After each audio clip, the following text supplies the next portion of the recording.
Today, let's talk about how to film yourself and look cinematic. We're driving cars on a Mars tonight. We're blasting off to the stars tonight. We wanna go, go. We wanna go, go. Filmmaking has always been my passion ever since I was 15 years old, and at 17 years, I owned my first camera, something that truly changed my life forever. This inspired me to start telling life transformational stories, making documentaries for non-profit organizations, and later I started shooting my self-development videos here on YouTube to inspire others to take on their wildest dreams. During this journey, I've often had video ideas that initially turn into projects, and most of the times I note these ideas down and build film stories out of it. Whenever I wanted to turn these ideas into films, I heavily relied on my friends to help me execute these ideas, film them, because I used to think I could not produce anything good if I filmed all by myself. A while ago, back in June 2023, I clearly remember, I had this big video film idea in my mind. And to execute this idea, I picked up my phone and I called a couple of my friends to help me with the shoot.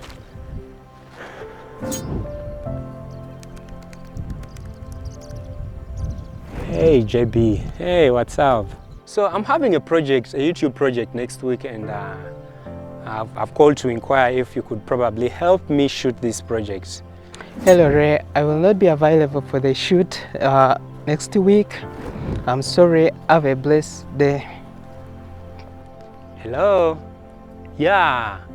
Hey, I'm having a YouTube project next week to shoot. Could you please help me film it? Yeah? You're not gonna be around? Oh no. Okay, it's okay. Let me try and look for another person. Okay, it's fine. Hey Daisy, good afternoon. So I'm having this big project to shoot next week, and my filmmaker is a little bit sick, the guy who shoots me, and I was inquiring, would you be available to help me shoot this scene? Hi!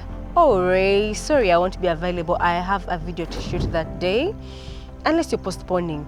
But I can't help on that day. I'm really sorry.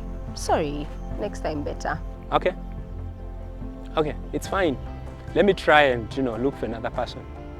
Okay, it's fine, no problem. Okay, thank you. Oh man, they're all busy. Everyone is busy either shooting a client work or a YouTube video or just on their own personal projects.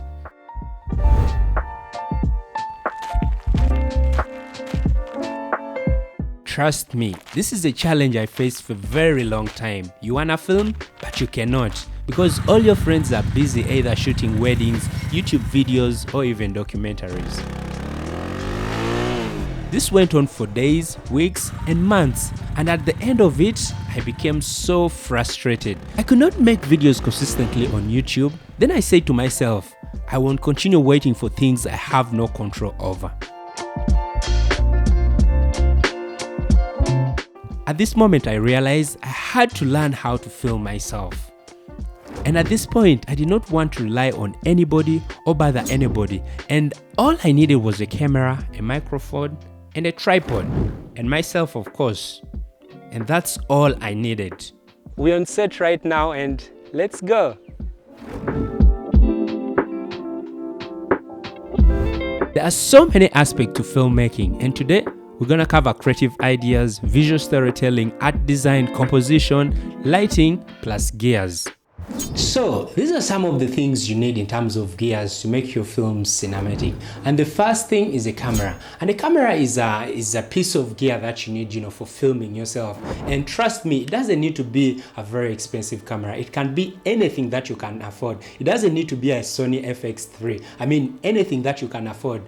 You can just use it, and you can make a good film out of it. And the second thing that you need basically is a phone. And a phone is something that you can still use for filming yourself, and it doesn't need to be a very expensive phone. Any phone with a good camera trust me, you can get something that is good as long as the lighting is okay. It doesn't matter whether it's a Samsung, it doesn't matter whether it's an iPhone, you can just get the job done as long as the camera is good. If you can't afford a camera, you can use this too. You can use a GoPro, and a GoPro is something that is really good, you know, for vlogging. It's good for filmmaking, and it helps you get some cinematic shots. It helps you get time lapses. It helps you get, you know, a lot of great shots. So the next thing that we need for our content to be cinematic is audio, and audio is so crucial and important. You rather have a bad video with good audio rather than having a good video with bad audio. And trust me, when you have good audio, even the viewers will enjoy your videos. Personally, I love watching videos with crispy audio. I love watching videos that have good sound, and I know even you guys do the same. So personally, I use this Rode mic, which you can see right here attached to my camera, and I simply just vlog like this, or you know, speak to the camera just like this, and that's how I get my audio. So what I do mostly, I put this microphone on the camera's mic jack, and I touch it on the hot shoe, and boom, we are good to go. We are good to, you know, vlog like right now. I'm speaking to you guys, and trust me, your audio will be good, your video will be good, and your production will go to the next level if you have good audio.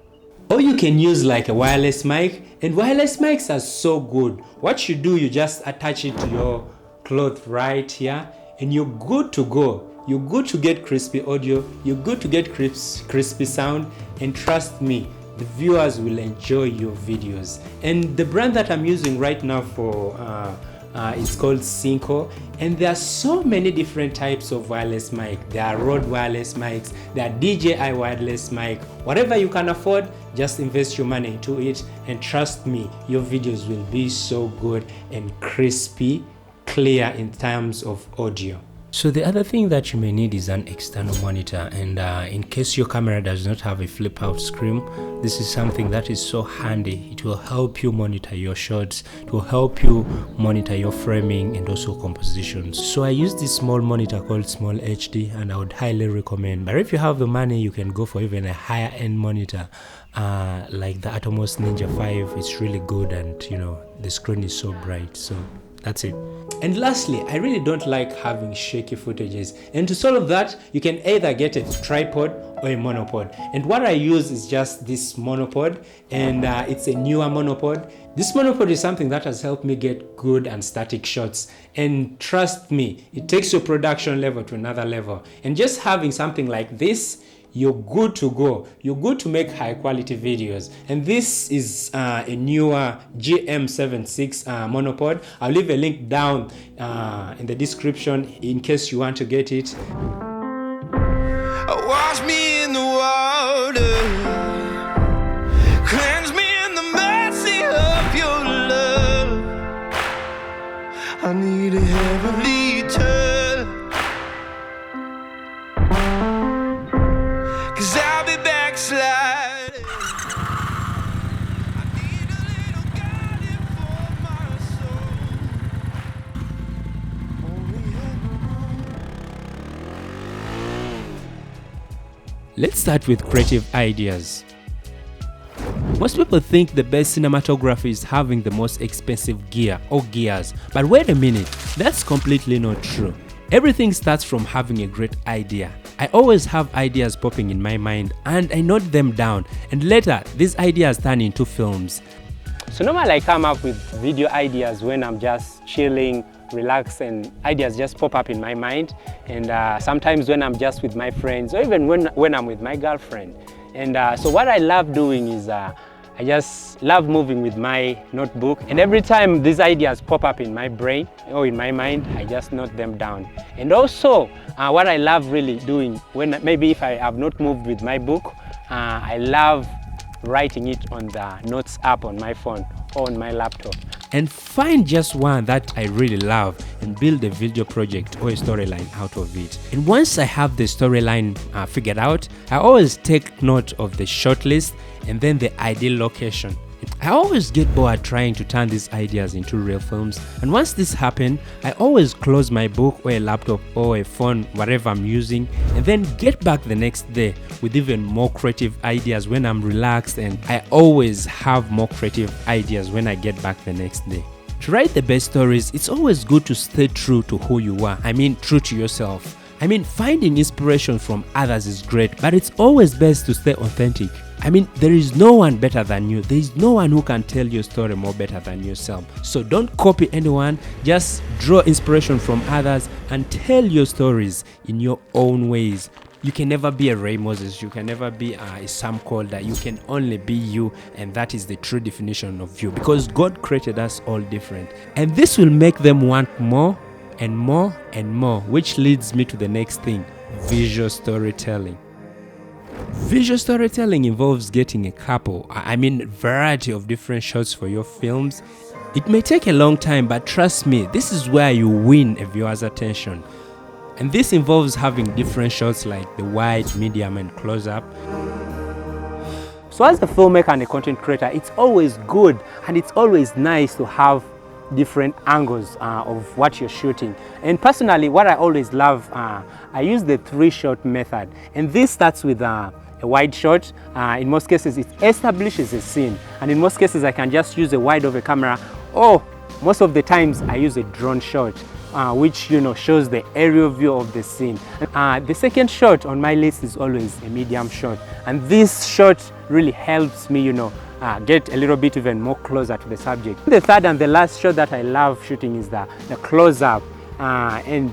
This is so beautiful. You get close to the face, you get close to the feet, the hands, the tires, and trust me, if you have these 3 shots, your films will really look so good. And on top of the 3, sometimes I go and even do an extreme close-up, and this is where you just go into an eye, or you just shoot the hands or something like that. So if you combine these shots when editing, trust me, your videos will look so good.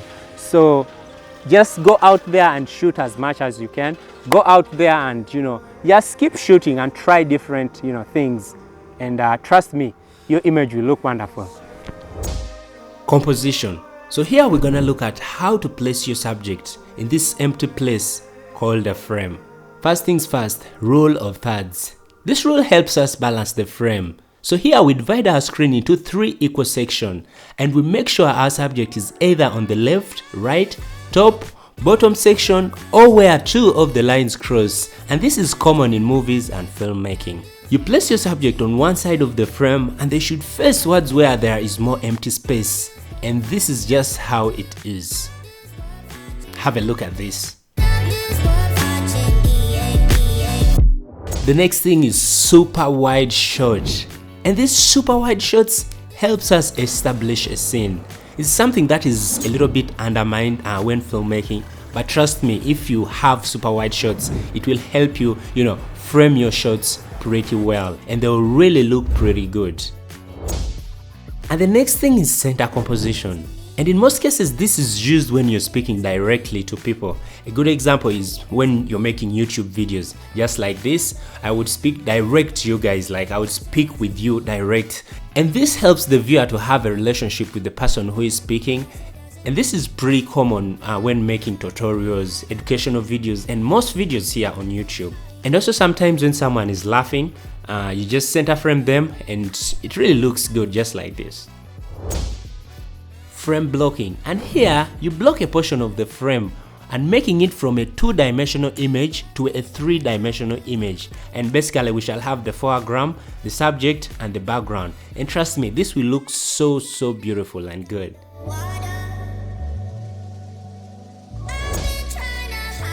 And speaking about editing, it's good for you to master your editing software. I personally use DaVinci Resolve. It's a wonderful software. I mean, you could join me and we'll be using DaVinci Resolve. But it doesn't matter what editing software you're using, be it Premiere Pro, Final Cut, Filmora, CapCut, it's all okay. You just need to master these editing softwares, and trust me, only the sky will be the limit. You should learn how to tell stories while editing. You should learn how to tell stories when you're script writing. And as a filmmaker or a content creator, your production will go to another level. The other thing that I really love when I'm filming myself is time-lapse. Ooh, this is so good. Just putting the camera there and you let it roll for some time. It's really amazing. So if you have like a Sony camera, you can go on S&Q mode, then just shoot a time lapse. If you have a GoPro, well and good, you can use your GoPro to shoot a time lapse. If you have a phone, still you can shoot a time lapse.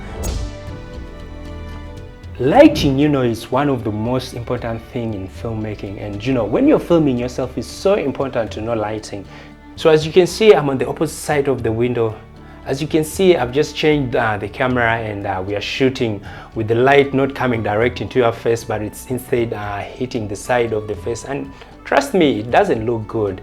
And to fix that, we're going to even change our camera and put it in a more strategic place so that the light can hit us even more better on the face, and that will help us get a cinematic film. And right now, as you can see, I'm just filming myself in the studio, and I'm just close to a window. I'm next to a window, and I'm shooting this video just next to a window, so the window is giving me this good light on my face, and it's something that you can do, like just going close to a window. It changes a lot of things. We also have shooting in golden hours, especially in the morning when the sun is just rising up, and also late in the evening. This helps us get good lighting.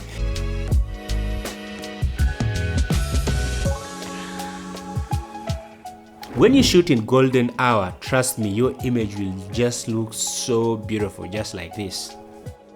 I really love shooting very early in the morning and late in the evening to get the perfect lighting condition. And you should too. So the next thing that I love so much are shooting slow motions. And basically, I shoot most of my scenes in 24 frames, that is like normal speed. And then when I want to incorporate slow motion, I shoot it at 60 frames per second. And while I'm editing, I'm able to slow down these footages, and they look so good, just like this.